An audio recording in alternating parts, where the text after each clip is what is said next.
So of all the engine topics in the last 20 years that I've come across, nothing has been more surprising than the SOHC engine versus DOHC engine comparison.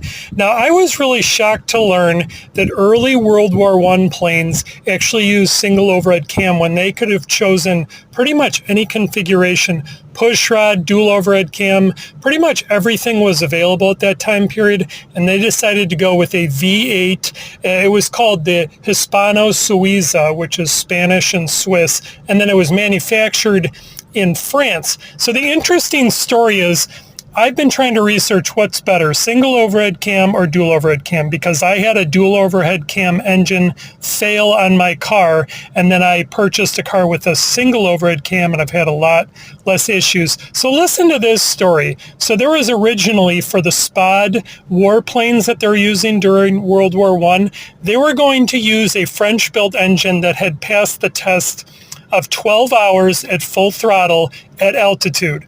And they basically said, if we're going to take anything from a different country, which was going to be from Barcelona, Spain, it had to pass some ridiculous parameters, like 50 hours at full throttle. Basically, they thought no one would be able to do this. And the Hispano-Suiza passed it easily. That is the story of how the SPAD 7, all the other SPAD variations, and then the SPAD 13 is credited as winning World War I. See, the Germans were using a BMW SOHC engine as well. So they also decided that SOHC, here's the thing, when you're that high in the air, reliability and malfunctions are not an option. So it's different than cars where all the specifications are actually even more strict.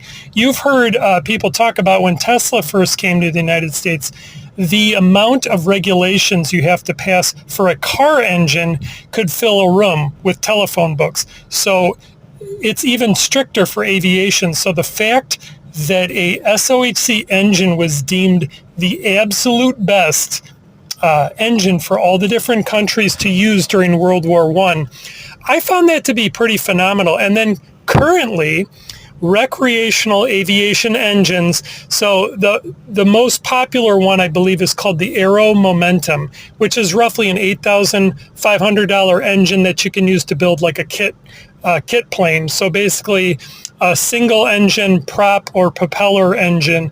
Those are still the most common and affordable ways to build a current airplane. So I think single overhead cam